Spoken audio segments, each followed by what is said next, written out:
Prepara las palomitas. Está a punto de empezar En Sincronía, el podcast hispanoamericano de traducción audiovisual, con Damián Santilli, Blanca Badía y Guillermo Parra.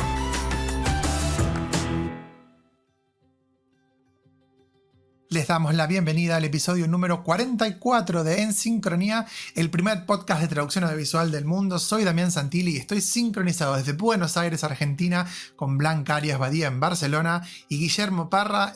¿En dónde, Guillermo? ¿En dónde estamos en este momento?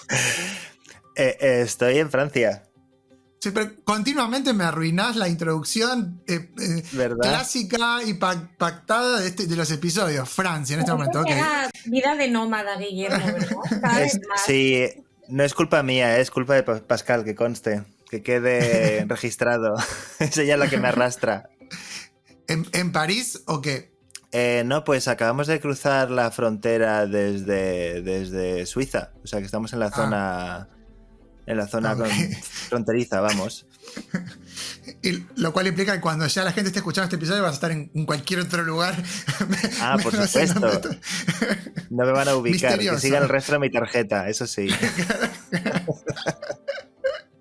Hola Blanca, ¿cómo estás? Bien, muy bien, muy bien. ¿No notáis la misma alegría que el primer día cada vez que oís la canción de En Sincronía? Porque empieza el episodio y ya llevamos 44, ¿eh? 44, sí. No es fácil mantener este ritmo en 44 episodios, ¿eh? Ojo. No. Bueno, antes de arrancar y contarles de qué se va a tratar el episodio de hoy, les tenemos que hablar de nuestra empresa patrocinadora, quien en gran parte hace posible que el podcast salga, que es Ooona, que es la mejor herramienta en línea para trabajar con traducción audiovisual. En su suite encontraremos, por ejemplo, programas para crear, traducir, revisar, transcribir, convertir, codificar, pegar y comparar subtítulos. También programas para audiodescripción y otras tareas habituales del mundo de la traducción audiovisual. Tiene una interfaz web muy intuitiva y fácil de usar y nos permite trabajar como profesionales de la manera más sencilla, y además tiene diferentes métodos de pago de licencias que van desde una semana hasta un año, y en la web podrán encontrar el programa educativo de Ooona, de Pool, que es una base de datos de profesionales para que se encuentren las empresas y los traductores audiovisuales, y también muy en breve, y posiblemente para cuando ya esté saliendo este programa, AVT Pro, porque en estos momentos, cuando estamos grabando este episodio, se está celebrando el Media for All, que es donde se está haciendo la presentación oficial de la certificación AVT Pro, que si no saben qué es, vayan a escuchar el episodio con Serenela Macía que tuvimos sobre el tema. Así que, bueno, todo eso pueden ingresar en Ooona.net para probar el software gratis durante 4 semanas, mejorar su productividad y empezar a trabajar como profesionales hoy mismo. Y hablando de hoy mismo, contanos un poquito, Guille, de qué se trata la entrevista que vamos a escuchar en este episodio. Pues resulta que recientemente, bueno, si tenéis redes sociales, especialmente Twitter, os habrá aparecido a lo mejor en el feed pues algunas publicaciones que hacían con gráficos y tal, dando datos sobre las condiciones laborales de los traductores audiovisuales. Si no os ha salido, no os preocupéis, porque para eso estamos nosotros pendientes de todo. Pero todos estos gráficos y estos datos han salido básicamente de una encuesta que hizo recientemente AVTe, que es la asociación de asociaciones, bueno, de la que hemos hablado otras veces en el programa. Si os interesa el tema en concreto, hablamos de ello sobre todo en el episodio 22, donde entrevistamos a Sharon Black y a Starbula Sokoli, y hablamos de asociaciones en general y de esta asociación paraguas que es AVTe, y que en Europa pues incluye a todas las asociaciones nacionales, ¿no? Y sacaron un cuestionario hablando de las condiciones laborales de los traductores, sus ingresos, las tarifas, toda una serie de cuestiones que raramente tenemos en cuenta. Así que, como queríamos ahondar un poco más en este tema, decidimos hablar con 2 de sus creadores, de las 6 personas que intervinieron en la creación de esta encuesta, que son Kristijan, Nikolić y Estelle Renard. Ambos, de hecho, miembros de las asociaciones de sus respectivos países.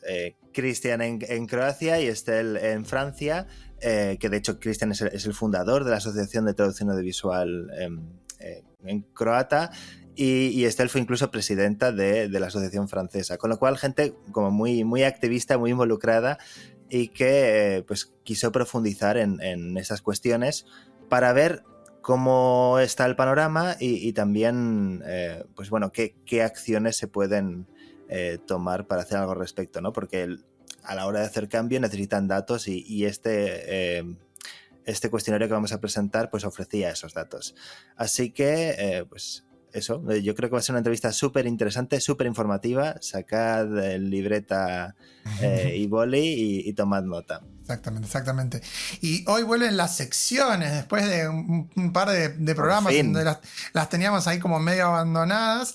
En el medio de la entrevista, como ya estuvimos haciendo de forma frecuente al principio de la temporada, vamos a tener las secciones y vamos a tener una sección...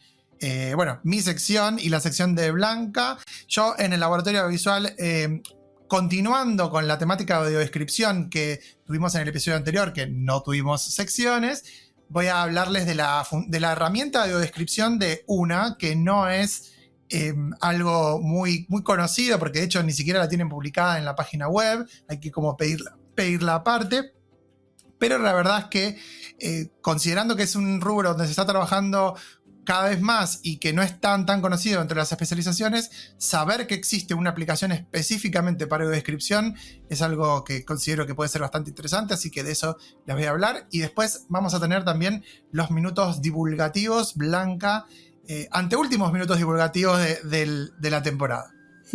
Pues estoy muy contenta de estos minutos divulgativos porque espero que se queden a escucharlos todas las personas que nos escuchan, sobre todo que tengan empresas de traducción, que sean emprendedoras, y con traducción me refiero a todas las modalidades, ¿no? Incluidas las de accesibilidad, muy especialmente estas, porque entre Anna Matamala de la UAV, que nos ha acompañado ya varias veces en el podcast, y yo, vamos a hablar de una red nueva de transferencia del conocimiento que se llama AccessCat y que ahora mismo está buscando entidades adheridas, que quiere decir pues personas, empresas, ya sean pequeñas o grandes, que quieran darle apoyo. Así que os vamos a contar en qué consiste y ojalá que salga alguna colaboración de ahí. Bueno, muy bien. Bueno, entonces, sin más, vamos a comenzar con la primera parte de la entrevista, luego en el medio las secciones y luego la segunda parte. Adelante. Hello everyone and welcome to another episode of sincronía. Here we are today with very good company. We have creation translator and researcher, Dr. Nikolić. Hello, Kristijan. Hello, everybody. And we have as well a French translator, Estelle Renard. Hello, Estelle. Hello. Both Kristijan and Estelle worked on the AVTe survey published recently. And the main goal of this episode, of this interview, is to elaborate on the results of this survey. So we are going to give you an overview of all the findings that they had, and we also want Estelle and Kristijan to interpret some of the data for us and to give us more context that we can just find by reading the survey, which, by the way, is going to be linked. So we're going to give you a link to the survey so that everyone can go and have a look at it by themselves. But here we have Kristijan and Estelle joining us to give us that context. So thank you very much for accepting the interview. Thank you. Thank you. And I think we can start by simply presenting this AVT survey. What was it about? Who was it addressed to? What goals do you have in mind, etc.? What was your involvement in the survey? If you want to start, Kristijan. Okay, thank you for having me. So the survey was actually inspired, at least for me, by a small survey I did for the Croatian market before that. So maybe 2 years before this one, and then the inspiration was actually the lack of information. We knew things were not ideal in some aspects of professionals' work, but we didn't actually have concrete data. So this is what we wanted to gather, concrete data, and we focused on Europe because the main idea came from AVTe. AVTe wanted that survey to be conducted. And yes, this is how it all started and how we decided to launch the survey. Estelle? Yes, the aim was really to focus on working conditions of the audiovisual translator. That was really our main thing, because AVTe exists now for at least 10 years. I think it was 2011 even, yes, so 12 years. And now we discuss a lot with European institutions. We discuss with streaming platforms, and we know the situation. When you're in the trade, you know how difficult it is, but we needed really hard data and fact to back up our discussions with these institutions. So all this data is going to be very precious for us to discuss with these people now. And would you say the survey was successful? In a way, did you retrieve all the information that you needed? Yes, well, we were hoping for more than 2,000 and something people to answer, but still it's a good result. And we wanted really, it was addressed to, because I think that was also your question, it was addressed to any working professional within the field. Mm-hmm. And we did ask at the start how much audiovisual translation makes of each people's annual income. So we are able to discriminate between people who work full-time and only are part-time translators. But yes, it was a success. I don't know what you think, Kristijan. Well, definitely, because I think I've been attending audiovisual translation conferences for almost 2 decades now. And we have been discussing these issues regularly, but we never had concrete data until now. So this was the main inspiration for me, but also because I'm also an educator and a researcher, and I educate future AVT professionals. I'm worried about the world that we are letting them into.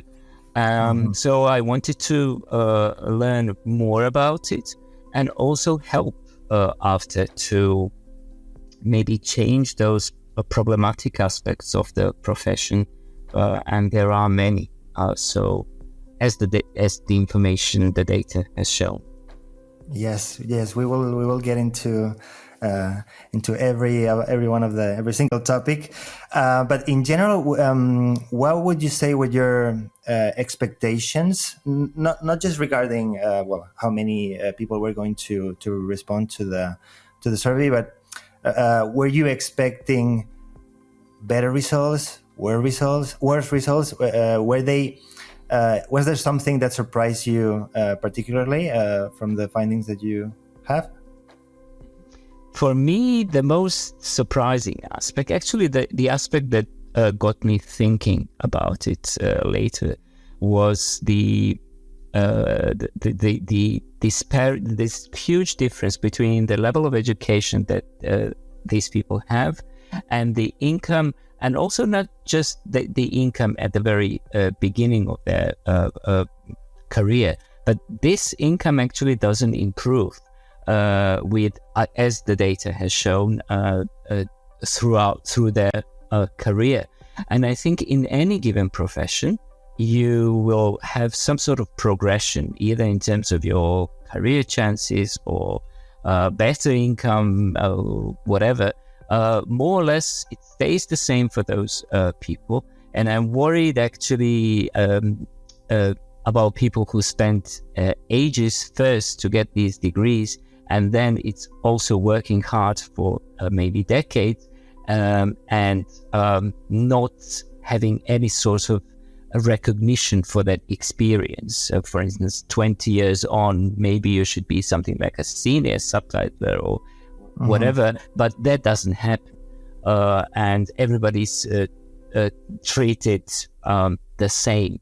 So I think this is something that pretty much got me thinking, and I think I'll delve into this piece of information, and I would like to write a research article about it, comparing it with other professions, similar professions, especially freelance professions. So for me, that was personally the most surprising and the most worrying, so the most discouraging part of the information. That Estelle, what do you think?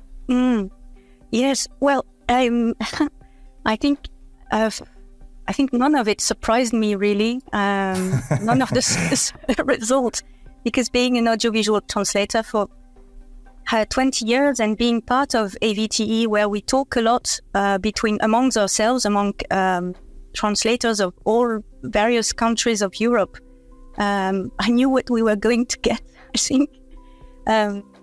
So it just really confirmed the vision we had of the overall vision we had of our working conditions. But maybe I would say I was not surprised, but I think what's good is the survey shows very blatantly, I think, what we knew, that the translator is really the weakest party of the contract, and that we have no means within our actual status to defend ourselves accordingly. I mean, the discrepancies with the means we have, which are means given to a party with power, as if we had the power to negotiate, for instance, and the actual power we have. So there's that big discrepancy is shown very blatantly in the survey. So that was a good confirmation to have, I think. Well, every you're bringing up very interesting topics. I'm taking notes because we're going to address them later on. But I think we can follow just elaborating on that apparent contradiction between the experience that translators have and or their proficiency and the income that doesn't increase proportionally. So in the survey, you asked people for their education, the level of education. Did you see any kind of correlation with education or experience, or not at all in any case? Kristijan? Yes, no, definitely. That what the information that we got shows is that there is no or correlation. Not at all. And you can, even if there is a very small proportion of participants who don't have university. Most of our participants have at least MA, actually. So that means in many countries 5-6 years of education. And this doesn't mean anything. Your PhD will not give you better rates, not at all. And your level of education definitely doesn't mean anything, which is discouraging, I think. So in this world of automation, I guess everybody's thinking that it's enough that you, those on the other side think that it's enough that you understand the language a little bit and then you post-edit machine translation and that's it, which is far from reality. So yes, there is no correlation actually that's in this survey. I would just like to stress that for this particular survey, for the Croatian one, there were only 100 participants, so I could do statistics myself.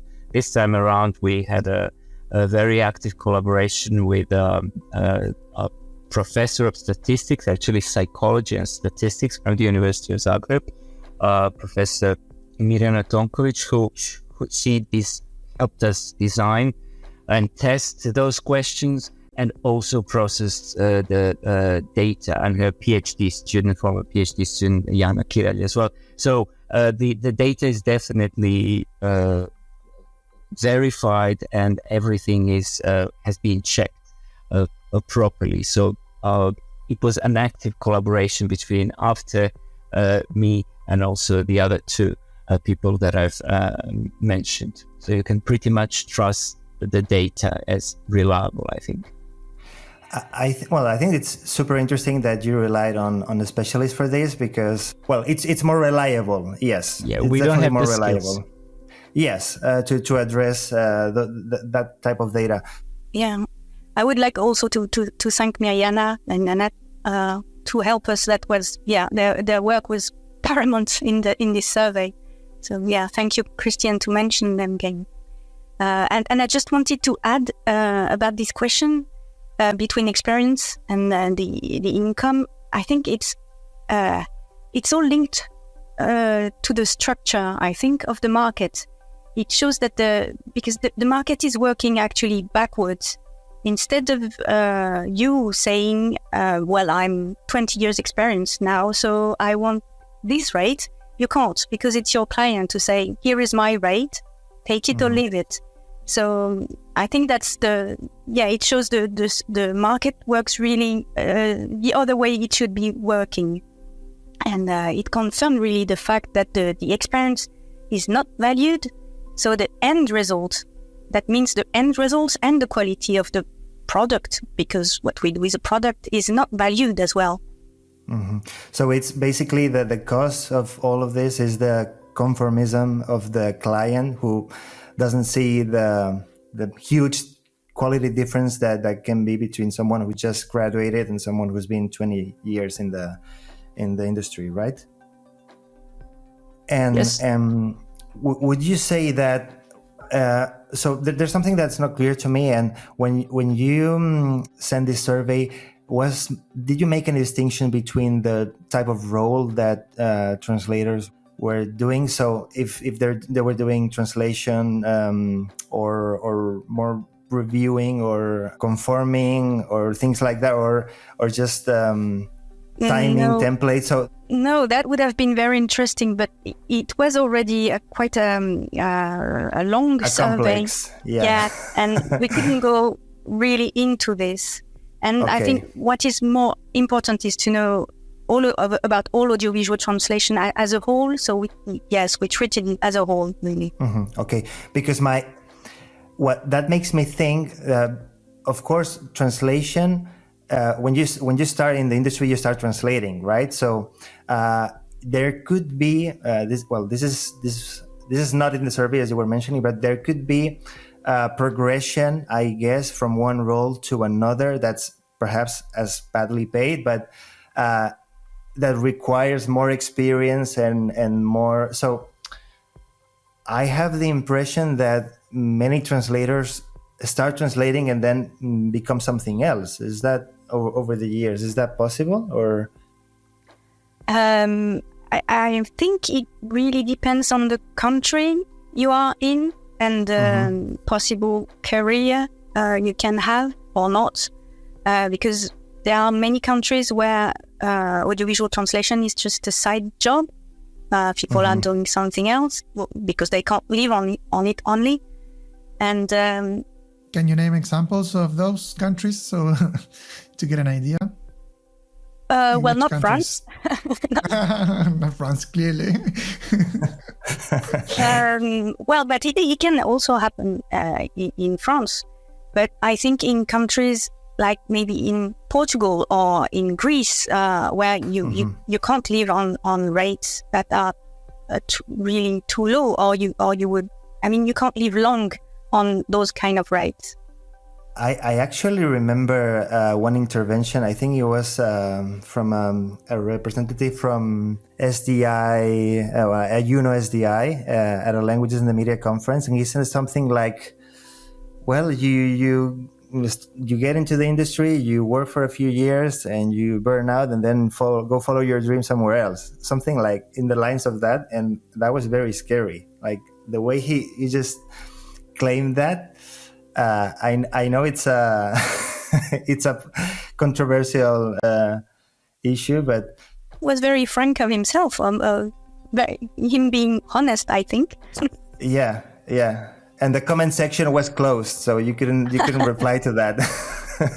And then these same people will go around conferences and they will talk about talent crunch, because I have a feeling that because I've been working with young people, I was young as well when I started to teach, but now my students are 20 plus years younger than me. What I've noticed is that they are not really willing to burn out working. They are not willing. When I actually try to present the job as it is, so it means long hours, it means weekends, it means summers, it means holidays. and the reward is not the best in most countries. So you really have to like it. Because I teach in a language department, and I teach also general translation courses to MA students. I've noticed that fewer and fewer students want to work as audiovisual translators because the information is out there. They know everything about rates and working conditions, and they tend to do something else. So yes, of course, because of this, because companies expect you to give it all and then burn out, and then somebody else will come. Well, I have bad news for Europe, but Europe is actually getting older, so the supply of the young will also, is not as good as it used to be. And as I have said, these people are not really. This is what I've noticed. Maybe I'm wrong, but again, something maybe I could research. But I've noticed that the young these days are not really willing to work 24/7 for not a lot of money. I mean, that's understandable, and that's actually good because that puts pressure to change some things.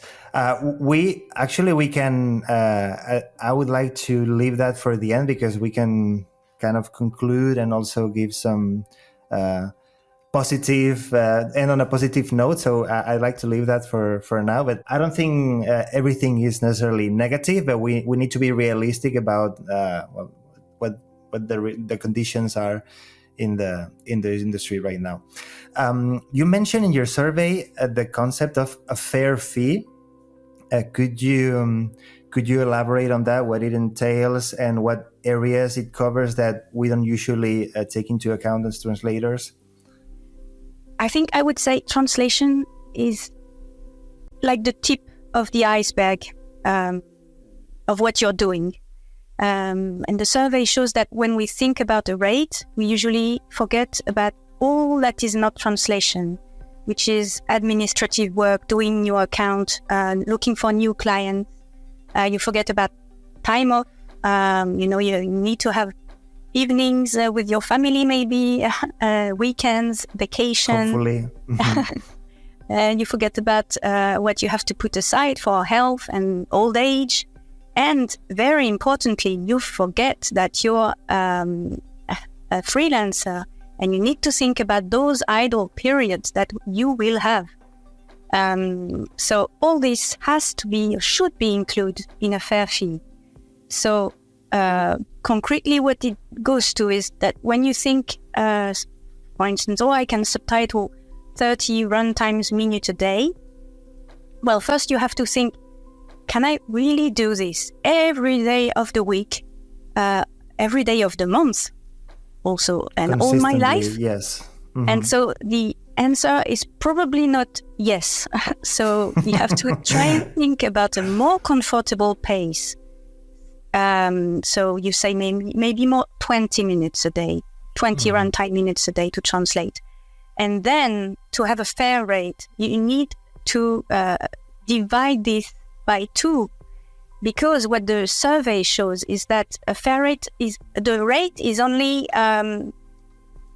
half of what you need to cover for. If you think of all these administrative time off, health, old age, idle periods.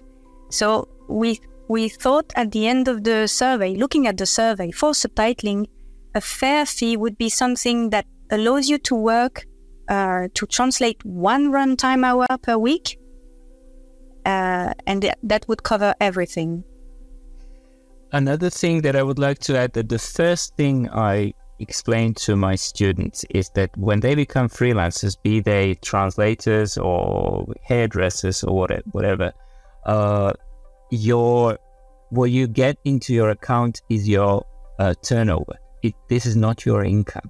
Your income is a lot more complex issue, and this is why I tend to invite professionals to. I tend to think of myself as a professional as well, because I have been subtitling for so many years, and I used to be exclusively a freelancer. But this is the first concept that needs to be clarified, that when you are a one-man band or one-woman band on your own, and you get your money into your account, this is just your turnover. And then the difference between what you get and what is left in your account is something completely different. Do you think, any of you, that the problem that we have in this industry is that almost nobody knows what you just explained? Because I think I was like, when Estelle said like 1 hour a week, I don't think anybody has any idea how to measure that, how to calculate that, and I don't ever see any workshops or from anyone, from associations, even translation companies, or even, I don't know, companies that are exclusively dedicated to teaching, and that maybe they could like get a lot of students to teach this, but you don't usually see this. So I think that we also have a problem with us as professionals not knowing how to calculate this, and I love it that you say, Kristijan, that you like to teach that to your students. I also do as well, but I think that we don't know. Most of the people in the industry don't know. True. It's also country specific, of course, because taxes are so different, and there is different cost of living and everything. But also, what I also tend to recommend to my students is please find an accountant who is qualified to work for freelancers, whose specialty is freelancers. Because that will help you a lot. This is my advice number one, because you won't be able, because of what Estelle has just explained. If you want to devote most of your time to translating whatever the quantity you want to translate in a week, you will try to minimize the amount of time you will need to spend to maybe study new tax laws, or filing a tax return that is wrong, and then you get fined. So that's just me, but I will definitely advise get some sort of independent financial advice. Maybe it doesn't have to be an accountant. When I was exclusively a freelancer, I always had an accountant, and even later on when I entered the academia and continued to work, I continued to have an accountant to avoid issues with and also this is how I learned partly, the difference between income and one of the things I learned while subtitling for many years, I subtitled the Oprah show. Now you can laugh, but I actually loved it. It was very difficult. Mm-hmm. One of the things I learned there is it's not how much you make, it's how much is left in your account. And I always remember that phrase. How much is left in your account? For sure. I mean, when I saw that one runtime hour per week, that sounded like science fiction to me, to be honest. I mean, it should be like that. That should be the goal, but it feels kind of a utopia, I'm afraid. So we're going to, at the end, I want you to give us some recommendations, or what I said, end on a positive note regarding what could be done about this, so that it's not an utopia, but we're getting closer and closer instead of going towards a dystopia, which is, it's the direction we're heading right now. And you mentioned, Kristijan, the cost of living, and that makes me think of a comparison we usually make, like everywhere. For example, here in Spain, we always look at France and we say, oh, they charge so much more. It must be amazing to be a translator in France.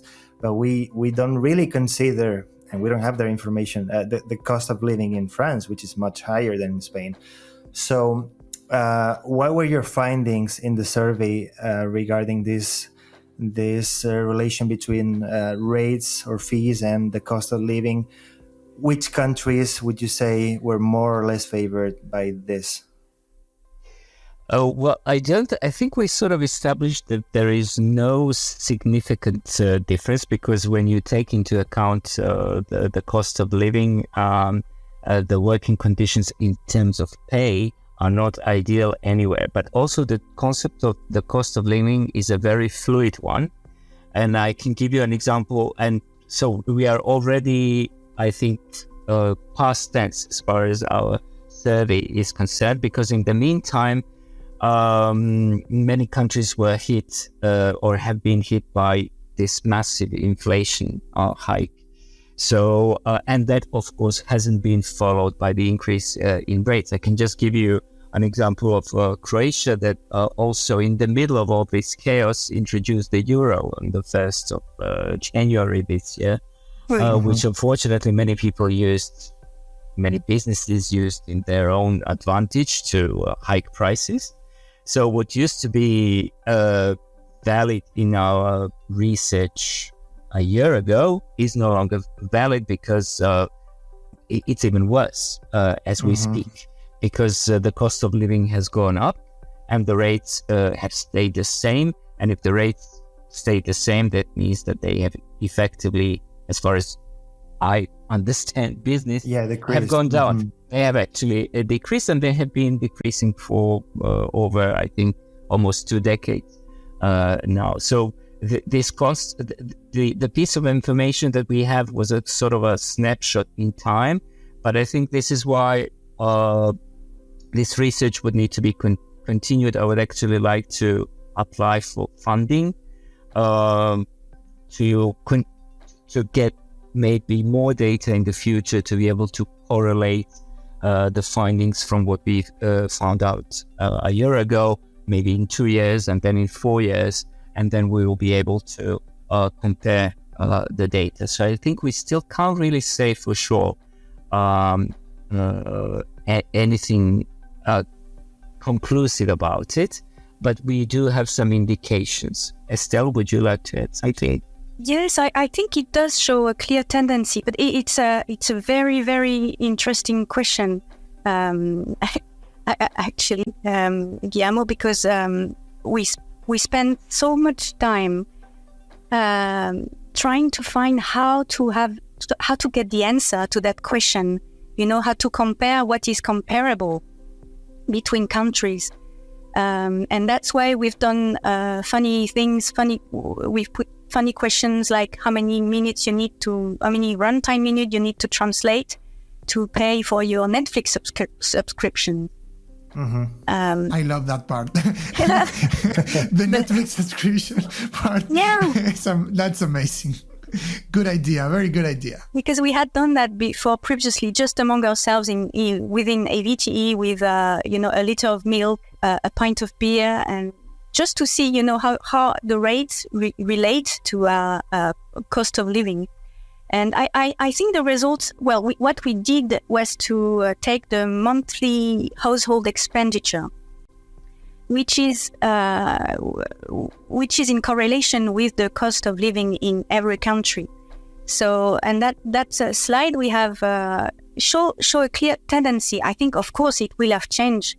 It has changed now, and it will change in the years to come. But I think still it shows which countries are the less favored by the rate compared to the cost of living.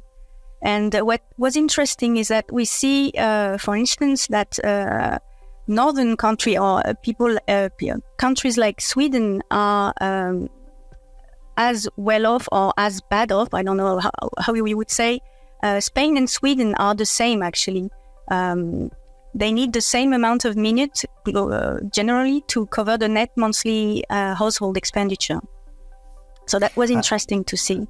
I guess the main difference is that when someone from Spain goes to Sweden and tries to pay for anything, it's like super expensive, and they come here on vacation. It's like, woo!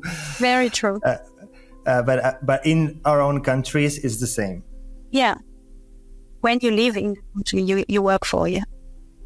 Yeah, in order to cover your cost of living, you roughly need to work the same. And even Netflix subscription is the old piece of information, because they have hike the prices. In the meantime, in many countries, they experiment with those commercials, and this basic subscription hasn't worked out, it seems, because most people seem to be willing to pay as much as needed just to avoid commercials.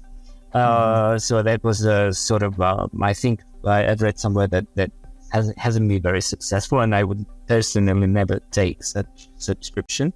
But in any case, they have increased the prices because I live between Croatia and the UK. In the UK, they actually have this, I guess in many countries, if you have 4K TV, then what's the point of having it if you don't have Ultra HD resolution? And that's, I think, £16 if you want this top quality of a video. So yes, I think the prices even of that have gone up. But if you think about Europe for the past year, and I think most of the world, just a liter of milk and a piece of bread, you will immediately see that things have changed already. And would you say, because I'm sure this is going to be the company's argument, that of course rates are decreasing, but productivity is increasing or is supposed to be increased. Would you say there's a correlation there, or it's just true? It's also country specific. It's increasing, of course, but because not nearly as taxes much are as different, and there is different cost of living. That would and be an everything. interesting thing, because I don't think that's also covered in the survey. I don't think there is a point until maybe it's imaginary, but there is a point after which you can't increase your productivity anymore, because if you want to retain a quality, if you want everything to be correct, properly done according to thousands of specifications that are asked of you to follow, you need to take time for that. Also, nobody talks about the wear and tear, if you want, of people. The older you get, I think you need more rest, and I can't work as much as I used to in my 20s, to my disappointment, but I can't. This also isn't taken into consideration. So I think there is a myth about productivity. Yes, you can maybe increase productivity because technology is better, but you can't produce, even if it's just in quotation marks. You just need to perform a QC, or a quality control of a translation. You don't really know what the quality of that is. So sometimes it will be, I don't know, you put your headphones and watch the program, and sometimes you need a whole day. So I don't think we can increase productivity anymore. Estelle, what do you think? That phrase. No, you may be able to work faster with the years, yes, until you reach our age with Kristijan, and you can't. So it can work a bit, but it doesn't follow that rates need to go down, of course, yeah. But it's also not a good plan. We're paying you less, so you need to work more. So not a good idea. Definitely. But that's the logic they're applying, and it's actually working for them, because that's the logic that they are selling, which is different. Yes. It's not the same. But and also I see a huge contradiction between those expectations, which are as high or higher than ever, but the fees are falling down, and the time you're expected to devote to tasks is supposed to be lower, because you need to translate or work on much more content than you used to. So it's kind of contradictory. They're expecting to pay a lower price, but to obtain the best possible result. And if they don't, they actually penalize you. And as I've said, I think there is a limit, definitely, and it may be even individual, until which there is a point up to which you can increase your productivity. After that point, you can just go down in quality, and maybe you can work more, but this will be probably not the best type of work you can produce. Yeah. I mean, for sure. So that also, has to do with another question that I wanted to ask you. I've been hearing for a while about implementing a 4-day week, and I've heard examples of companies or places where they are applying the 4-day week. So you just work for 4 days, and that allows you to have a better work-life balance and everything. And again, that sounds like science fiction to me, because I don't think translators even have a 5-day week. And that's also proven by your survey. So, what were your findings regarding weekends, holidays, etc.? Yes, we know that the average in Europe is to take 3 weeks, 21 days of paid holidays, and you have to add the public holidays with this. So that means, let's say, at least 4 weeks. And we see from the survey that only 25% of audiovisual translators among European audiovisual translators take 4 weeks or more. So we are not, our working conditions are obviously not as good as in other fields. Kristijan, you want to add something? Yeah, I just wanted to say this 4-day week, this is mostly, I don't think this can be applied in general to freelancers. It would be difficult to calculate it. And also it would be difficult because all you are given is a deadline and a certain amount of work. So maybe you can squeeze it into 4 days if you can deliver poor quality and everybody's happy with that. But I don't even know how that would, if then 1 hour would be okay for a week. I think 99% of people work more than that. Ideal would then need to be shrunk, and that will be then, I don't know, significantly less than that. Not too many companies would go for it. So yes, in that respect also, audiovisual translators, in terms of holidays, for instance, recently I had a guest translator, very young, in my class, talking to a student. She has been working for 10 years, not as an audiovisual translator, and she actually said that she takes a week off, and she has 2 young kids. And I was thinking that's really, sometimes she works at weekends, actually mostly she works at weekends. You are able to sustain that when you are young and healthy and fit, but trust me, if you don't take good care of yourself, you will feel the consequences of that lifestyle sooner or later. So this is also something that novices in this job should take into consideration seriously, because you will have health-related issues if you work 7 days a week for decades. Yeah, the 4-day week is, I think it's the one that lead to a better health. I think that was I saw a study on this. You were talking about science fiction before, Guillermo. I think that's interesting because I think we live in the world of science fiction, really, because when you look at the bigger picture, let's take our field. There are millions, not even billion, but billions injected in the market. There is a huge amount of money in our field. There's no shortage there. And the problem is not the money, it's the way it is distributed. And the screenwriters are saying the same at the moment. Where does the money go? I mean, that's the big question. And the thing is, if it was just more fairly distributed, there would be no question about it.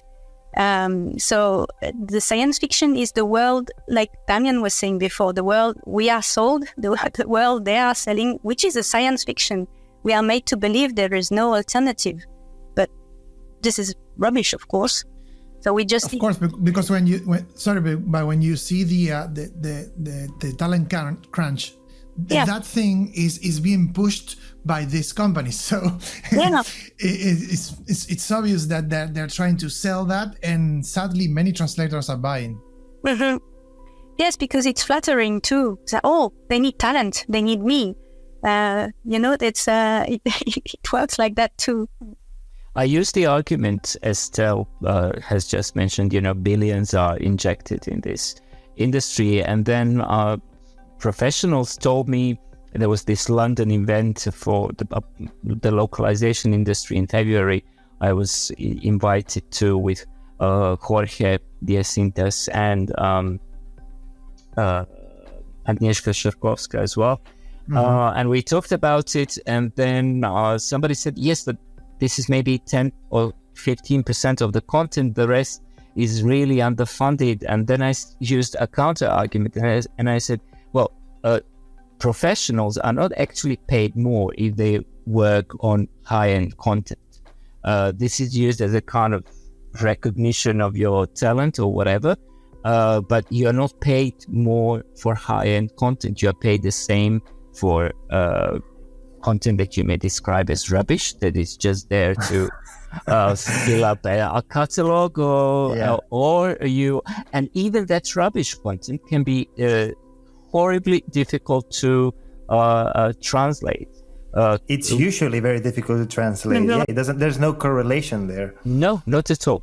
So that argument doesn't really, stand. So because I have never been paid in my 20 plus years of work more for something that was high-end content. So maybe somebody has that experience, but I don't. Well, I think that I'm sorry. There are some exceptions like Netflix and all that, but I think that if you look at the quality of translation, I'm talking about Latin America now, for things for HBO, for instance, you can probably guess that even when it's a high-end product, probably they're paying those translators very little money, or they're even hiring professional translators. So I think that there might be some streaming companies that say, okay, we want, like Kristijan said, to give like a recognition to the translator, not a money recognition, but a recognition that, okay, we're giving this product to you.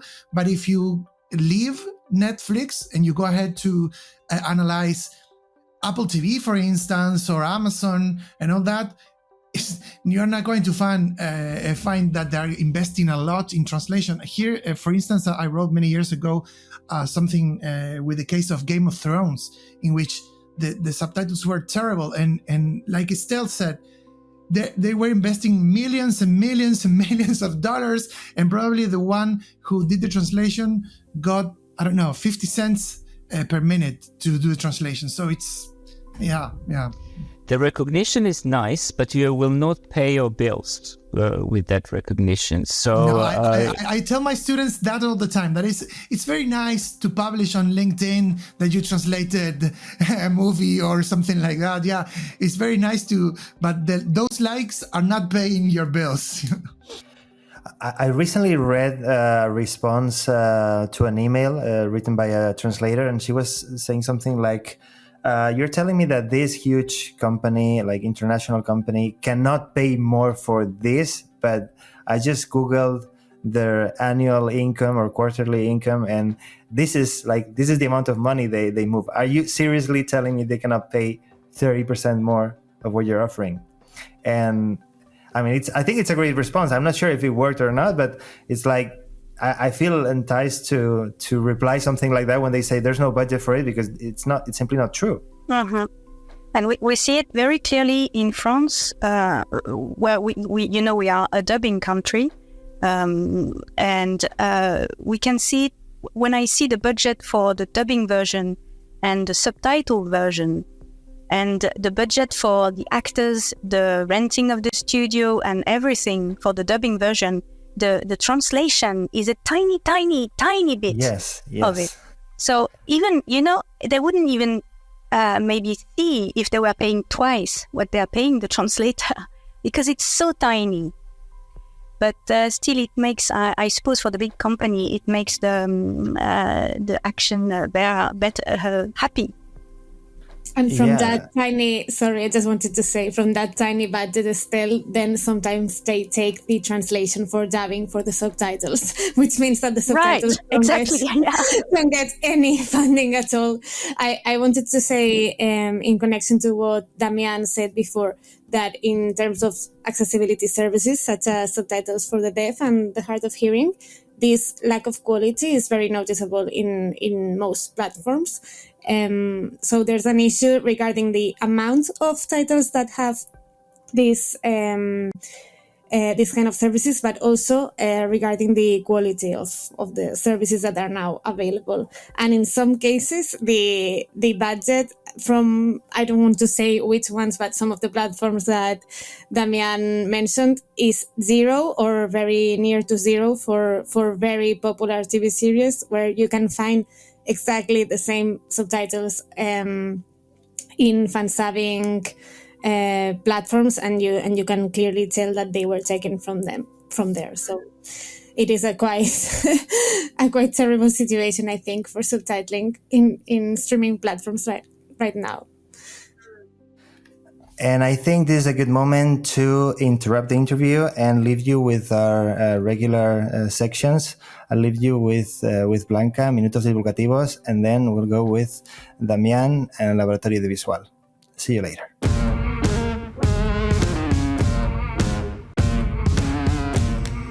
En este podcast no nos gusta que la investigación sobre traducción audiovisual y accesibilidad se quede guardada en un cajón.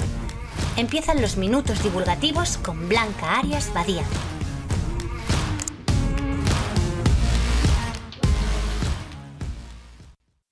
Hola a todos, quiero dedicar estos minutos divulgativos a contaros qué es la transferencia del conocimiento, sobre todo para todos los que nos escucháis y ahora no estáis tan cercanos a la universidad. Para hacerlo, qué mejor que contar con la compañía de Anna Matamala, que va a venir a decirnos en qué consiste una red nueva de transferencia del conocimiento dedicada a la accesibilidad. Empiezo por definir esto de la transferencia del conocimiento. En realidad, todo este podcast se podría considerar transferencia del conocimiento. En el diccionario panhispánico del español jurídico ya nos aparece una definición de en qué consiste esto y nos dice que es la función de la universidad que supone hacer llegar a la sociedad los resultados de la actividad investigadora desarrollada en ella a través de distintos medios. Efectivamente, transferir conocimiento puede querer decir dar formación, puede querer decir transferir tecnología que se ha creado en el ámbito universitario a la sociedad, por ejemplo, a empresas privadas, por ejemplo, de forma directa a usuarios finales. Hoy contamos con una nueva red, como decía, dedicada a la accesibilidad que se llama AccessCat. Ana, ¿nos puedes contar en qué consiste esto de AccessCat? Pues la red AccessCat es una red de innovación, de transferencia en accesibilidad. Nuestro objetivo es convertirnos en un referente en el ámbito de la accesibilidad a la información y la comunicación, y lo que hacemos es promover actividades de transferencia de innovación entre los grupos que forman esta red. Actualmente pues somos 12 grupos de investigación de 8 instituciones distintas y un total de 175 investigadores. Tenemos también unas 40 entidades adheridas, pero estos números son los que tenemos ahora, porque la red lo que quiere es estar abierta a más grupos, a más instituciones, a más investigadores para ir creciendo y poder tener un impacto mayor. La red recibe financiación de una convocatoria competitiva del gobierno catalán y recibe financiación del Departamento de Investigación y Universidades para el periodo 2023-2025. Entonces, estamos haciendo una cartera de productos y servicios, es decir,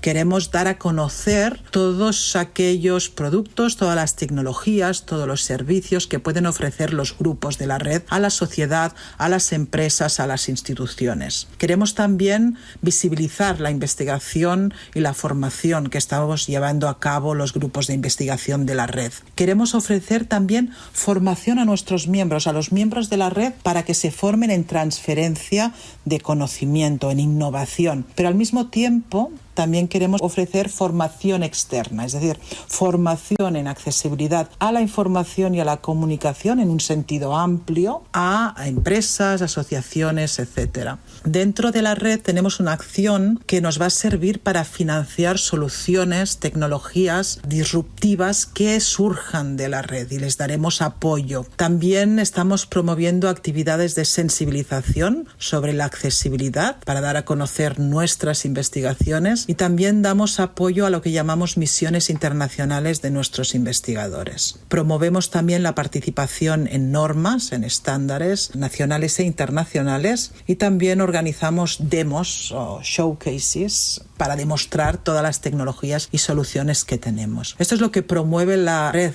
entre sus miembros y lo que queremos ofrecer los grupos de investigación que formamos esta red a la sociedad es una transferencia de resultados de investigación que puede tomar distintas formas. Podemos ofrecer consultorías, podemos ofrecer formación, podemos ofrecer elaboración de documentos normativos, recomendaciones, etc. Podemos ofrecer recursos educativos y podemos ofrecer también soluciones y tecnologías. Yo os invito a consultar la web que tendremos activa en breve, AccessCat.net, y también a seguirnos en las redes sociales. Estamos en Twitter, Xarxa AccessCat, y también en LinkedIn, Xarxa AccessCat.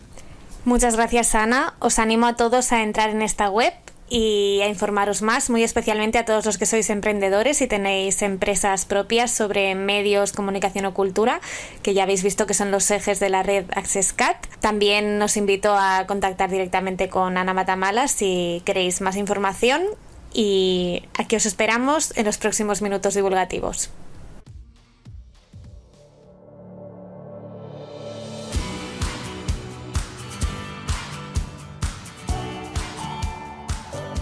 Cámaras y computadoras listas. Llegó el momento de experimentar. Entremos en el laboratorio audiovisual con Damián Santilli.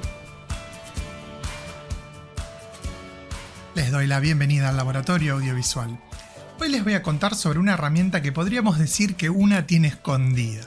Se trata de la herramienta de audiodescripción.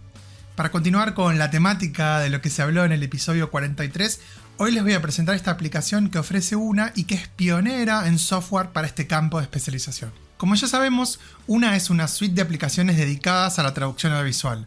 Si ingresamos en la tienda que está en la página web oona.net, vamos a ver las herramientas para subtitulado, Create, Translate, Review, Compare, Subtitle Converter, Burn and Encode y Compare. Y la herramienta Transcribe, que nos sirve para crear guiones o para transcripción en general. Lo que no vamos a encontrar en esta tienda es la aplicación Audiodescription. Para poder adquirirla tenemos que ponernos en contacto de manera directa con la gente de Ooona. Esto es así porque está principalmente diseñada para proveedores de servicios lingüísticos, pero es probable que en un plazo cercano la ofrezcan también para usuarios independientes. En mi caso, tuve la posibilidad de ver la versión beta durante el segundo Congreso Hispanoamericano de Traducción Audiovisual, el HISPATAP 2, en Buenos Aires el año pasado, y para cuando pude presentar la suite de productos de Ooona en el 7º Congreso Latinoamericano de Traducción e Interpretación que organizó el CTP-CBA el pasado abril, también en Buenos Aires, ya estaba funcionando a la perfección. Para quienes ya conocen la interfaz de las aplicaciones de Ooona, en la herramienta Audiodescription se encontrarán con un entorno similar a lo que ya están acostumbrados a manejar. Del lado izquierdo podremos cargar el video, del lado derecho iremos cargando los eventos de descripción de audio, aunque en un espacio un poco más grande que el que tenemos para subtítulos, por ejemplo. Y en la parte inferior veremos la onda de audio con los correspondientes cambios de plano y escena, todo bien marcado. Ahora bien, lo interesante de la aplicación, y que hace que sea una herramienta verdaderamente potente, es que para cada evento de audiodescripción tendremos la posibilidad de generar la voz de narración con voces sintéticas. El programa nos da la posibilidad de elegir si queremos una voz masculina o femenina e incluso configurar el volumen en relación con el audio del video, el tono y la velocidad de la voz, ya que se nos abre una ventana que se llama Intonation, donde podemos configurar todas estas cosas y mucho más. Por supuesto, al finalizar el proyecto, el programa permite generar el archivo de audio con todas las audiodescripciones que nosotros generamos en el guión. Y por supuesto, también podemos generar el guión de audiodescripción si eso es lo que únicamente queremos hacer. Según nos han comentado, una vez que ya se terminen de hacer todos los ajustes en la aplicación, se pondrá en la tienda para que todo el mundo pueda acceder a ella. Pero ya hay ciertos clientes específicos de Ooona que están trabajando con esta aplicación e integrándola en sus procesos. Ya veremos qué más podemos hacer con ella una vez que esté disponible para todo el mundo, pero sin dudas abre muy buenas posibilidades, sobre todo para tener una herramienta específica para la creación de los guiones de audiodescripción, que es lo que evidentemente más nos interesa como profesionales independientes. Y hasta aquí llegamos con el laboratorio audiovisual de hoy. Pueden seguirme y ponerse en contacto conmigo por Instagram o por Twitter con el usuario Tradugeek. Hasta la próxima.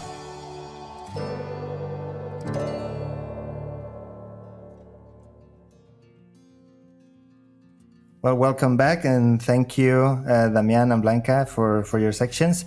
We're going to continue our interview, and I think a good topic would be clients. And what did you find was the best distribution of clients, or the best types of clients, or the ones that were somehow correlated with better working conditions? So, is it better to have more clients or fewer clients, direct or indirect, so direct clients, end clients, or agencies, translation agencies, or language service providers? And were there noticeable differences between national and international clients? So, Estelle, for example, if you want to start. Yes. The first, I think, was to have more clients. Is it better to have more clients than yes. less? Yeah, we saw quite a clear difference there. But so you're better off. Clearly, the more clients you have, the higher your annual income.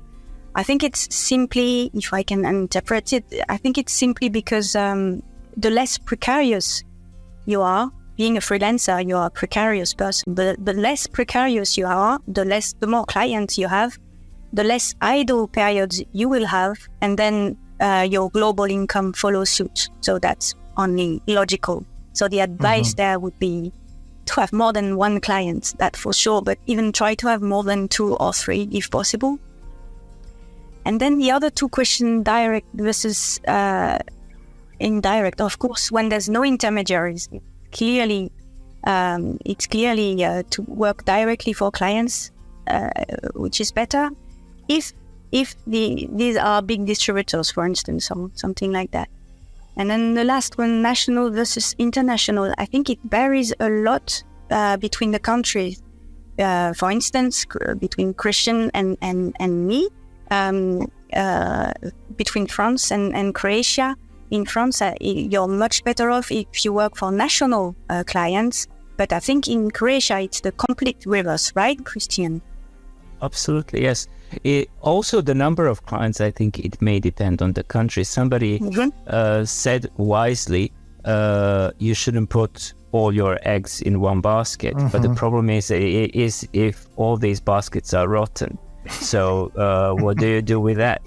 Where do you put your eggs then? So it really depends on the country. For instance, in Scandinavian countries, national broadcasters, public broadcasters, they tend to pay much more than SVOD services. So whereas, for instance, in countries where translation is seen as some sort of an afterthought and nobody cares about it very much, they do need it, but they still don't pay enough, such as in Croatia, the public broadcaster hasn't increased the rates for decades, I think, that which is absolutely ridiculous. And now they're struggling to find translators. I mean, surprise, surprise. But I do remember, there is something can be done if translators work together. There was a situation when I was only a freelancer. I worked as a freelancer in 2000 and something. I was very young and enthusiastic. And there was the public broadcaster decided to decrease rates. And we sat together, there were not too many of us, and we said, okay, as of tomorrow, there will be no translations at all. We are not handing in anything. and 60% of your programming comes with subtitles. Guess what I did? They didn't do anything. They didn't decrease. At least they didn't decrease the rates. But now effectively, of course, by not increasing them for years, they have. So it really depends on your negotiating power. And I think France is always a good inspiration when it comes to working conditions in general. The Low Countries as well, wherever trade, Germany and other countries where trade unions are strong, workers are in a much better position than in countries where workers are not protected through trade unions. In our case of audiovisual translators or associations, which also are starting to unionize and work as trade unions. I have a hypothesis. It should be checked, I guess. But like when you show us the situation of the industry as a whole, and that there are many things that are the same across countries, the first thing that comes to mind is it possible that just a few international companies are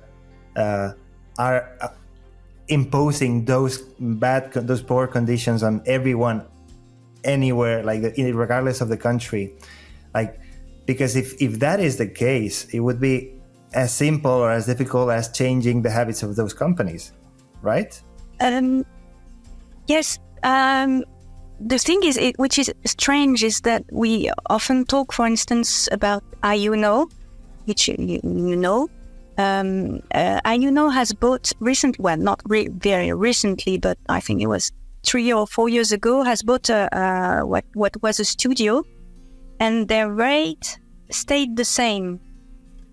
I mean, they didn't apply IUNO's rate. Mm-hmm. They applied the rate of the studio before. So, for instance, if you work for IUNO in France, in dubbing and in some subtitling, in French subtitling, you earn much better than if you work for IUNO in another country, which is strange. So, I think, to answer your question, it's a bit more complicated possibly than this. It has to do with the structure of the market and the way it is structured in every country, which is very different. Which is why it would be interesting to have this national versus international client study. We can make it country by country, which we will do. So we plan to do this survey. Well, we have all this data for individual country. So we will eventually publish all this data for individual country, so that people will know how the conditions are in their country. I do have a question, sorry. I have a question for Kristijan. Kristijan, do you think that unionizing is the way to go? I don't see any other alternative if you want to increase your working conditions, not just pay. I would just like to stress this wasn't just about pay at all. Yeah, assignment, everything else. Everything else. Scheduling, for instance, it can be absolutely chaotic.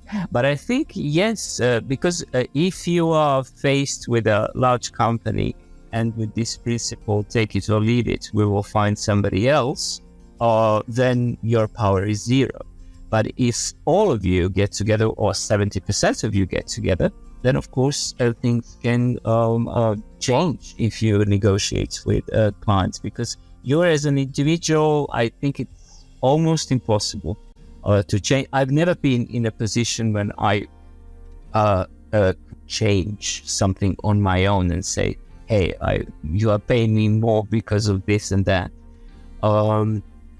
It just doesn't happen, and not just that. So unionization is crucial, I think.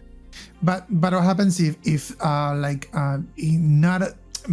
because you need to be part of that union, you know? So the problem is this: that if you reject the job because of conditions, whatever rate or whatever, but then someone else comes and takes it, and then those people are not part of associations or whatever, how can you still, because if one union or association or whatever represents like 30% of translators, they're not going to make a change. So I understand that you say maybe like you need 70% of translators to be on unions, but I don't know if that's going to happen.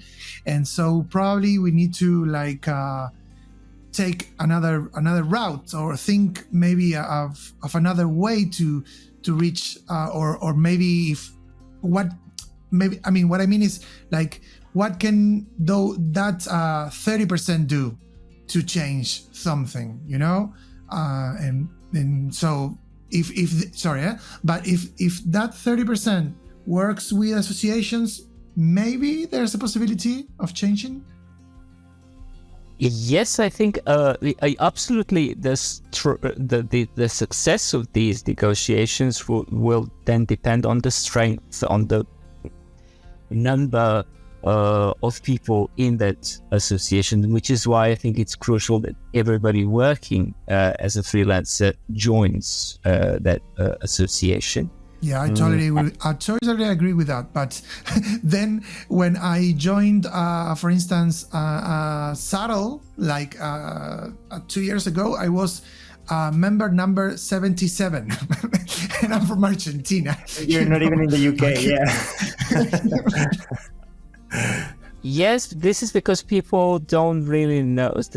There is something about, I've learned that because I was on the executive board of EDIST for quite a few years, and then I noticed that I talked to people at Languages and the Media, and they said, we are not actually joining the association because they thought it was something elitist. It's for, this exclusive club, which is not really. Not really, but sometimes they act like that a little bit. Some associations, not all. Yeah, you just toughen up and join an association. I think that's a lot better. But at the same time, the results of your survey show that more than half of the respondents were not associated. And in fact, you mentioned that it could be actually not just detrimental to the industry as a whole, but to themselves. Like, people who are not associated tend to work in worse conditions. Can you explain that? Well, yes, most people were not members of associations, which is maybe why the results are the way they are. Mm-hmm. As long as we talk about them a lot, so maybe we should define who is who. The biggest problem in this particular, let's call it a business, is that many professionals work through intermediary companies, and we don't work with end clients. And this is one of the biggest issues. And for intermediary companies, there is a cutthroat competition. I think there will be a lot of mergers and acquisitions in the future. Somebody once told me, once this year actually, somebody said that there will be only 3 large LSPs in the audiovisual translation world. So we'll see whether this will be the case. Mm-hmm. If I may interject, I think it's not ridiculous at all that 50% of the people who answered are a member of an association or a union. If you compare to lots of other lines of work or other trade, it's quite impressive. So there's hope there, I think. And also it shows a need to get together in a trade where people are really solitary otherwise. We are a lot of little Davids set against Goliath.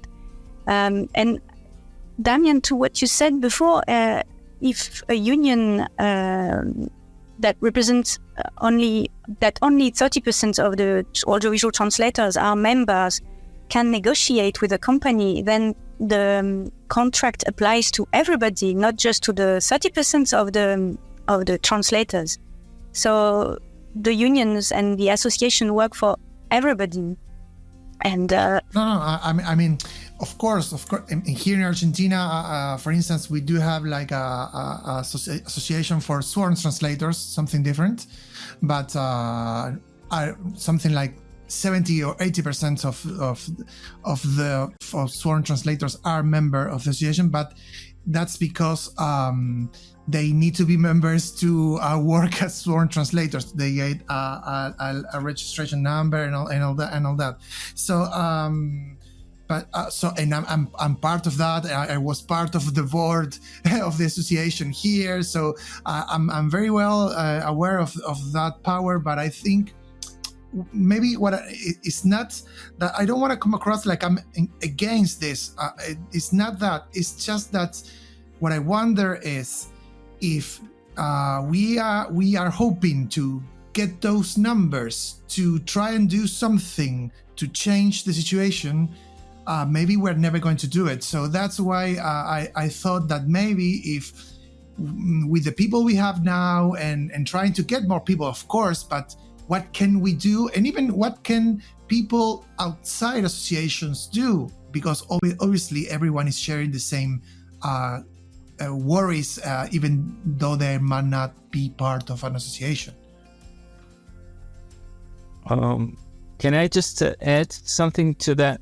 So when I initiated the creation of the Croatian Association of Audiovisual Translators, there was nothing, and there were only stories about people experiencing difficulty, things are not changing. It takes a while for things to change, and for a group of people needs to work for that. I was the president for a couple of years, and then some new people took over, but things have changed in some ways for the members of this association.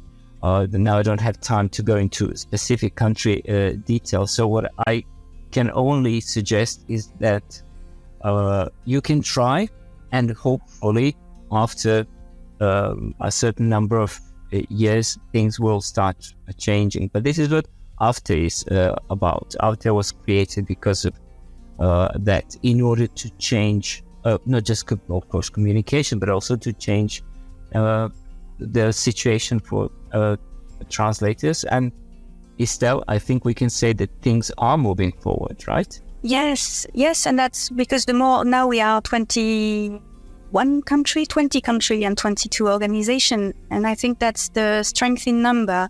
The more we are taken seriously, and the more we can change really instrumental things. Like I think a start for a change would be to change our status, because for now, I don't know how it is in Argentina, but for now in Europe, in most countries, freelancers cannot negotiate collectively. It's so it's against the law. So just to change this, and it's starting just now in Europe, but this would be fundamental. It's a fundamental change, and that's just an example of what can change if we all get together. Yeah. And could you explain what your view is on the upcoming initiatives in Europe, like the status of the artist, and what are your thoughts on that? We have just received the last draft, and we as AVTe, and we are going to answer it. I'm not the one working on the status of the artist, but it's definitely something that because we are in contact with other organizations, musicians and designers and things like that, and that's definitely something that all freelancers within the artistic world are eagerly waiting for. We'd just like to add that this has already changed in Croatia, where members of the association, at least in terms of taxes, are treated as artists by the Ministry of Culture. and also they can apply to become legally treated to be artists as legal entities. We roll back 10, 11 years ago, there was nothing. So some change is here. I find it a bit, I find the term artist applied to translators a little funny because of the discussions we've had at the podcast. Blanca is not entirely, does not entirely agree with that perception of translation. But yeah, no, I mean, those advances are great, and hopefully they're not too late, because it takes years for those things to be applied, and especially in each specific country. And during those years, the conditions can get progressively worse. But in the meantime, while we're waiting, there's something that I found very interesting. You mentioned that negotiating rates is something that tends to have a positive impact on translators' working conditions. So, in what ways would you encourage translators to be proactive regarding rates and working conditions? So, negotiation in general. Well, I think the negotiation skills are needed in any job. So they're also needed in this a profession. It's something that can't really be taught effectively. Always it comes with experience, but it's crucial that you negotiate any contract that you get, not just an NDA that doesn't seem right, or service agreement that you disagree with, and also the rate. The problem is the perception, especially among novices. They think they have to accept everything that is said, which is maybe the case, but maybe doesn't have to be the case. They don't even know. For instance, I was surprised by the answers in the Croatian survey. Many people didn't even know that there was an association for audiovisual translators, even though it's everywhere. It's constantly on Facebook. I don't really know where these people live. It happens everywhere, yeah. Yeah, so maybe, you should, ask around if there is somebody, an association that you can join. This situation that Damián has explained with Swan translators is exactly the same in Croatia. I'm not sure that they must be members of that association, but in any case, it's much better regulated. So if there is a legal requirement, then it's easy. If there is no legal requirement, what I heard at the very beginning when we set up the Croatian association, I was a little bit surprised, because I expected everybody would join, and we had 30 people that joined out of, we thought there were at least 150 to 200. And many people said, what's the benefit? These are just some people who think they are wiser than us. And so this kind of attitude doesn't really help. And you should, especially as a freelancer, you should join your professional association, because this association is most likely not just there for show. It's there to protect your interests, to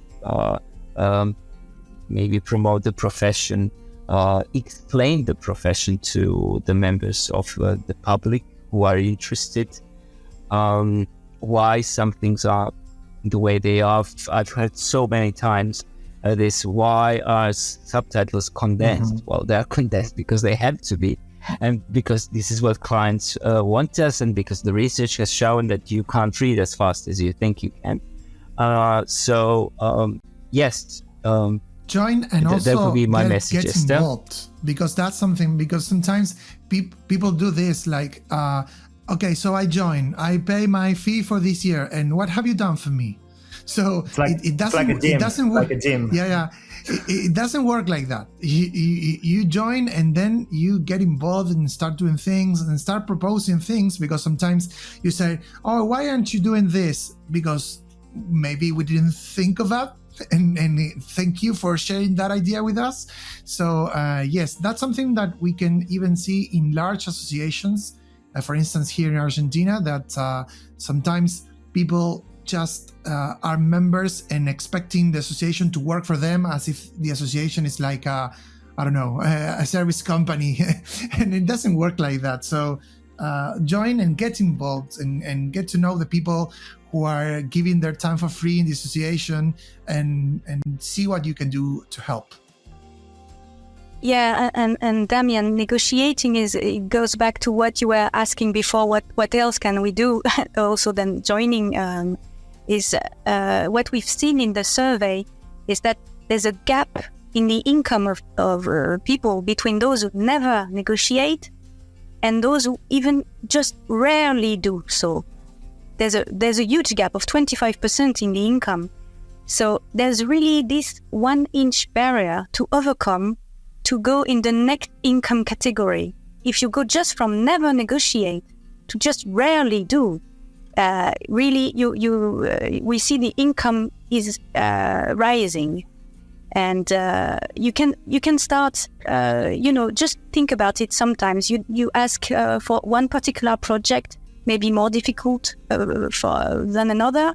Ask your client for a raise, and you might be surprised, because the worst that can happen is he'll say no, and that's it. But you try, and maybe he'll say yes, or okay, but not that much. And so that's really, I would encourage people to overcome this 1-inch barrier between not negotiating at all and just a tiny bit.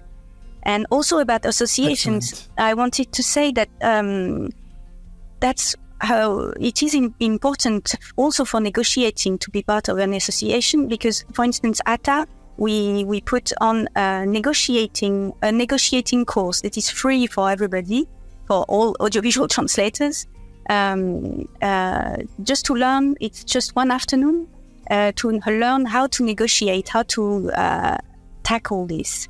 And also we have a mentoring program that like a seasoned translator take a newbie for a year and just mentor the person, and that's a lot of help for the newbies. Yeah, I was thinking a couple of things that came to my mind while you were saying that. I did a negotiation course myself. It was online, but I remember something like, if you give a fee or a rate to your client and they say no, and they offer a different rate, like a lower rate, and you say yes immediately without anything in return, it's like admitting that the price was somehow inflated, that it wasn't real, and it's not the case. Like, you shouldn't just say yes.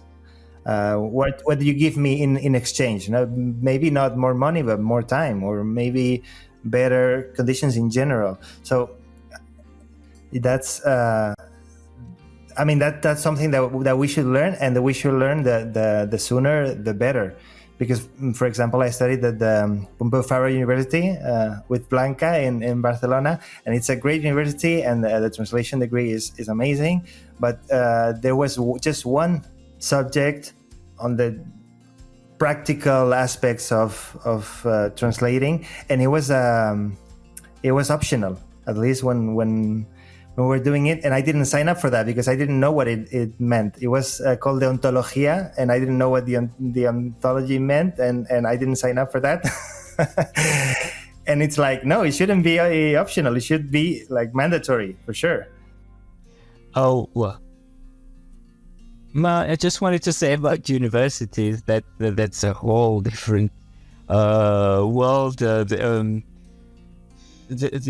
introduction of practical courses in humanities is a little bit like unionizing translators. It's difficult, and it doesn't happen. It's not very straightforward. And also to accredit a program or a course, it takes a while. So, and not too many people are willing to teach that. So, yes, this is why this happens. There are multiple reasons. They're different from one university to another. I recently, a year ago, maybe somebody in a department meeting said, well, software, that's something you pick up on the side. You enter the market and you don't know what CAT tools are, you don't know subtitling software. Well, good luck to you in the professional world these days. So yes, it's the perception also of AVT in general in the academic world. But I think that it happens with translation in general. For instance, here in Argentina, nobody talks about those things. Not even how to be a freelancer, not just how to charge or whatever, but also how to set up your business. So I think that there might be some of the roots of all the problems we're talking today, of course, might be at the university. At least I can speak here in the case of Argentina, because everyone who works, or most of the people who work as translator, had some formal training. And I know that in some countries that might not be the case, but I think that the idea of not knowing how to negotiate, not knowing that you can negotiate, like Estelle said before, and all that, I think it's rooted there. Yeah, how are you supposed to run a business, right? Like on being a translator or being anything in general. It is a business. Being a translator is a business. We're not criticizing university. Yeah, I'm alone here, I guess. But I just wanted to say that even though I agree that it is a good practice to, for example, have specific workshops on how to be an entrepreneur and so on, I don't think this is the role of university. And I will always defend the idea that translation studies have the right to be a degree on their own with a theoretical basis, and not go to this kind of modules and subjects, let's say, or courses, because I think that would make us go back to being a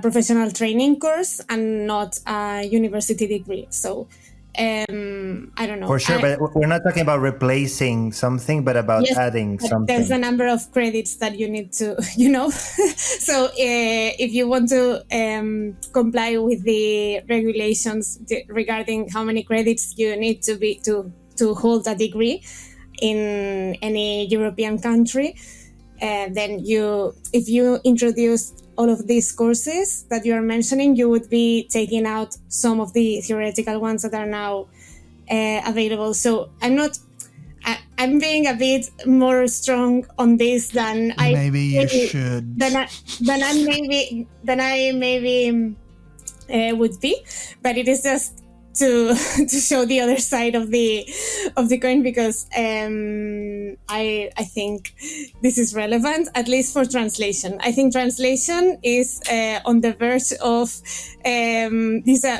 not disappearing at all as a study, as a course of study, but I think we really need to defend that it needs to be a university degree with a lot of training on how to translate.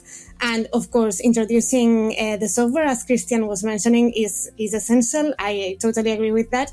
But in terms of how to become a freelance, I think this is something that you can teach in extra courses, not as a curricular, not as a part of the curriculum. At least this is my view on this. Well, it depends. I think it can easily be included in some of the existing modules. It's just that this is not perceived as something. Yes, some argue that this is not a part of the university. But for instance, after the Bologna reform that half of the Europe hasn't understood to this very day, is that the BA course should give you your basis, so your theoretical background and lots of information, and then MA should give you a very specific knowledge that you can apply in the market. In MA, that's So what many have done, they have just spread their old 4-year programs into 5-year-olds and haven't changed much, actually. And they have continued to teach, Sociolinguistics 1 and Sociolinguistics 2. One is BA, another is MA. So I'm just giving you a random example of something that may happen, rather than introducing something that translators need to do. So, for instance, in many language departments, they just teach translation from paper to paper. Nobody translates like that anymore. So this is, I think, what universities need to do, and we need to reflect reality and prepare students. I mean, you don't want your doctor who can't interpret an X-ray because this is seen as too practical. So I think in terms of kind of different text typologies and so on, many universities have changed and are updated. I think that's different from the idea of teaching students how to start a business, which, again, I'm not saying this is not useful. Of course it is useful. I just ask whether the degree, or at least the BA, is the place for that. Because I don't think you... it's another discussion, Blanca. I'm sorry, but shouldn't you be trained or learn what your profession is really about? Because I mean that's and I'm not in this case. I'm not talking only from my perspectives, but also from what students say. Because we're dealing with companies that do whatever they want with the translators. And that's because translators have no idea. And I don't know, I mean, there are many professions. If you study medicine, you go ahead and practice medicine before getting your degree. And in our profession, we are getting a lot of theory and very little practice. So I don't think that, and also with where we are talking here about is not removing 5 things to get this, and maybe with just 1 semester, 2 hours a day, that's enough. So I don't think that including that in a program, in a translation program, could be detrimental to the whole profession and the whole status of translation as a degree course. I really don't see it, but I think it's a discussion for another episode in any case. Yeah, and I mentioned my specific case, but I'm actually very happy with how I was trained and everything I learned at Pompeu Fabra University. So it has nothing to do with the UPF itself, or it's just a reflection, like 10 years after that, and perhaps it would be a good moment now that we've been discussing this for a while already. It would be a good moment to at least to try to sum up how these findings, how do you expect these findings to help you to improve our conditions? So what are the next steps for AVTe and for example, for you, Kristijan, as an academic? What can be done from this point onward? Now that we know what's wrong, how can we address it? From the academic point of view, from the point of view of research, one of the first things that I would like to do is to delve into other research of this type in other similar professions and compare to see maybe why. This is one of the most fundamental questions in research. Why the situation is as it is, and maybe we could even see what can be improved from other if there is similar research out there in other professions, and I'm sure similar professions, and I'm sure that there are, and also I think the study could be repeated after a certain number of years in order to get more conclusive evidence. What I remember, because I was also when I was the president of the Croatian Association, we sort of merged with AVTe was created, and I remember this one specific meeting in Brussels that we had. There was a conference, and then somebody that AVTe was started to engage with from the European Parliament was very interested in what we had to say. I think she was one of the officials from the European Parliament, but she didn't have any concrete information. Also, I remember when I negotiated with the ministry in Croatia in order to get some improvements for members of the association. Again, they didn't have concrete information. So concrete information is crucial, I think, in any sort of negotiation and any movement forward. So I think it's great that AVTe has initiated this survey. And I'm sure Estelle knows where they want to take this research, how to use it. Yes, I think one of the aim was to make it as an educational tool as well for audiovisual translators, because what we found out also is that sometimes people don't know anything about anything. I mean, they don't negotiate, but also they don't even know if they have an unemployment scheme, and they don't know what a good rate would be. We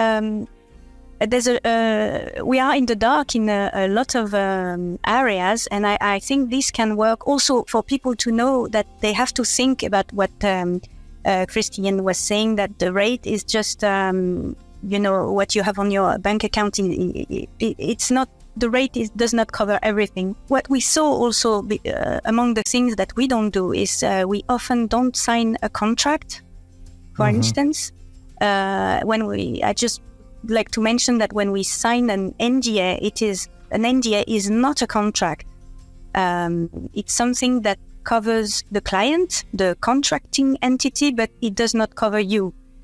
So it means that often we work, if we work without a contract, there's no clear working frame in this, in our trade.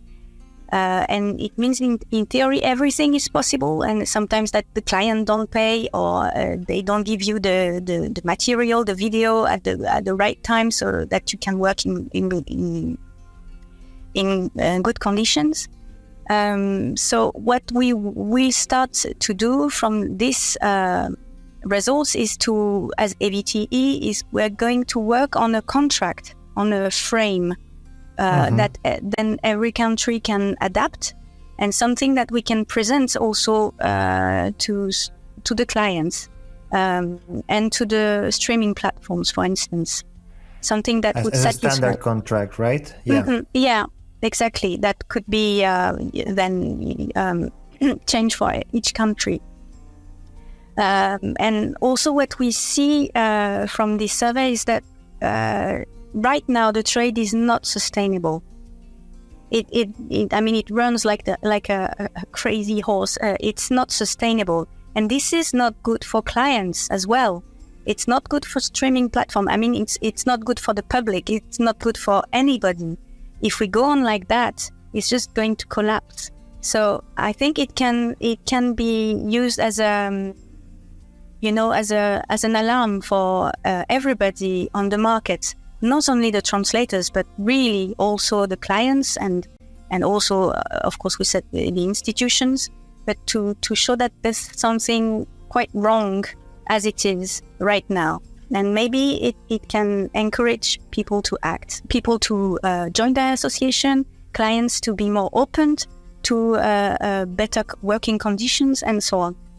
Yeah, I think also the study has the potential of we had quite a few responses from outside Europe. So because this was AVTe study, it was focused on Europe.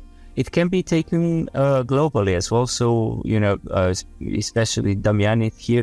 So why not take it to see what the situation is like outside Europe, and then more work again, more work. Love it. I then really again, do. Yeah, because we don't have an audiovisual translator association in Argentina, so I'm willing to do whatever it takes to go there and help you. The thing is, we have all done this in our spare time for free, and I think there is potential maybe to get some funding and to turn it into a more long-term research, a couple of years of research project, and then maybe take it globally, because I think you need to invest quite a bit of time into that. So that's, I started with Croatia, then I moved with AVT to Europe, and then maybe that's the next logical step, to take it to the global level to see what the situation is like. And then again, I think Estelle is right.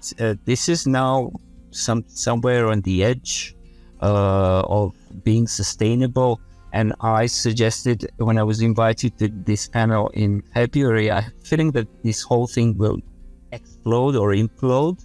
And then you either, give it to the machine. If the public is happy, let's see. I bet they won't. Yeah. All my money on that. The public won't be happy. And then you will have to go back and see what you can do. I have been listening about cost cutting for the past 20 years, and there needs to be a limit of cost cutting. If you need to have a crown installed by your dentist, you are not negotiating the price of the crown, because this is, either you go, around without your teeth, or you invest money and pay whatever is required. And the same, I think, should be for content owners and also LSPs who are in the middle. They need to realize that this is done by real people, educated people who have been doing it for years, that it can't be just left to youngsters who will burn out in 5 years, and then you get another set of youngsters. You can try, but obviously it isn't working, given by the quality, even of those who invest a lot of money in translation. It won't work, and machine translation will not change much, I think, in the need for the human intervention. Maybe it will be so good in the future that you will need to just watch it and post-edit it, but I doubt. But even if that is the case, how do you know what you need to post-edit? You still need to be trained. A pilot doesn't fly an airplane. They fly their planes at 85% is on autopilot, but they still need to know everything if the autopilot is switched off. And I think this is the same for translation. So we will still need to train people as we have always done. And the human factor will be important. And I think with that, on that note, we can finish the interview. Thank you so much, Kristijan and Estelle, for joining us. We know this is one of this almost 2 hours will be part of the activities that are not covered by your rate. So thank you for taking the time to explain the survey to us. Thank you. It has been a pleasure. And hopefully we can invite you soon in the future, when you have more things to share with us. And thank you for all the work. Really, what you did is this survey is really amazing. I loved it. Thank you so much for this. Really. Thank you. Take care. Thank you. Muy bien, y hasta aquí la entrevista con Kristijan y Estelle. Guille, ¿qué te pareció? Pues súper interesante, porque nos da un poco una perspectiva, ¿no? de cómo está, de cómo de mal, por desgracia, están las cosas. Pero como dicen, bueno, para arreglar cualquier cosa primero hace falta un diagnóstico, ¿no? Y reconocer el problema. Yo me pregunto, la gente que le va bien, ¿contesta este tipo de encuestas? Porque normalmente cuando uno ve estas encuestas suele ser mayormente la gente que no le va mal y que está desesperada por contestar una encuesta para decir que le va mal o que no le va tan bien, ¿no? Esto es como... En traducción han pasado cosas contrarias, ¿eh? Por ejemplo, cuando se ha hecho el libro blanco de la traducción literaria en España, pasó lo contrario, que la gente que tenía tarifas muy altas dijo sus tarifas y entonces salían cosas muy desproporcionadas. Okay. Pero bueno, debe de ser muy variable, sí. Sí. A ver, yo creo que todos conocemos casos de traductores en particular que ganan mucho más de la media. De hecho, en la mayoría de gráficos se veían a lo mejor entre un 5 y un 10% de traductores que ganaban hasta 3 veces por encima del salario medio del país. Claro, no es el grueso de traductores del gremio, por supuesto. Pero sí, bueno, son datos que hace falta y de todos modos en general el cómputo global es muy mejorable. También me quedaría con la importancia de las asociaciones, insisto, en que no solo, o sea, no pertenecer a las asociaciones no solo perjudica al gremio porque se desprofesionaliza la actividad, sino que además perjudica a uno mismo porque tienen datos concretos que básicamente dicen, si no estás en la asociación no te enteras de todo lo que está pasando, con lo cual acabas trabajando en peores condiciones. Sí, yo un poco lo que me quedó de pensar es también, que me parece que es una propuesta que puede surgir de distintos lugares, es yo insistir con qué podemos hacer las pocas personas que sí estamos, porque también me parece fantástico el mensaje que dieron Kristijan y Estelle de decir, bueno, tienen que ser parte de las asociaciones porque esto, porque el otro, porque tenemos que tener ser muchas personas para poder tener más fortaleza para hacer los reclamos que hay que hacer. Pero también es un poco, no voy a decir utópico, porque no es utópico para nada. En el caso de Argentina tenemos un altísimo nivel de matriculación o de asociación, entonces es un excelente caso. Pero también pienso que hay que buscar cuáles son los recursos o los caminos para que no solamente la acción surja desde una asociación, o incluso que si la asociación lo haga con las pocas personas que tiene también, porque si no, también el resultado final siempre es no se puede hacer nada porque somos pocos. Y entonces, bueno, que no digo que no estoy criticando ni nada por el estilo, porque sé que es difícil, pero bueno, me parece que quedarse en no vamos a hacer nada o hacemos muy poco porque no hay tanta gente, no es, digamos, no hay que hacer. Trabajar por incidir, ¿no? En las políticas y que, bueno, que tenga trascendencia. Aún siendo pocos, claro, sí. A ver, yo creo que hay que matizar, es decir, atrae desde que empezó porque fuéramos pocos no se dejaban de hacer cosas, o sea, se hacía lo que se podía hacer, pero había mucha ambición. Nunca hemos dicho, pero es que representa solo un porcentaje X del total. No, realmente, a pesar de que haya mucha gente no asociada, se va con todo y se intentan cambiar muchas cosas, y se han cambiado muchas cosas, pero sí es verdad que el hecho de que haya menos gente asociada, pues, y que esa gente trabaje en peores condiciones, acaba repercutiendo en el sector. O sea, por el simple hecho de, por mucho que los otros hagan aparte, ¿sabes? No, es que yo no digo que no, o sea, no estoy diciendo todo, no es así, todo, claro. Lo queremos todo. Lo único que digo es, bueno, si estamos en ese lugar, pero bueno, la realidad es eso. Si puedo solo añadir una cosita sobre tema asociaciones. Espera que le pregunto a Guillermo. Guillermo, ¿sí puede añadir? Sí, bueno, ¿puedo, sí, Guillermo?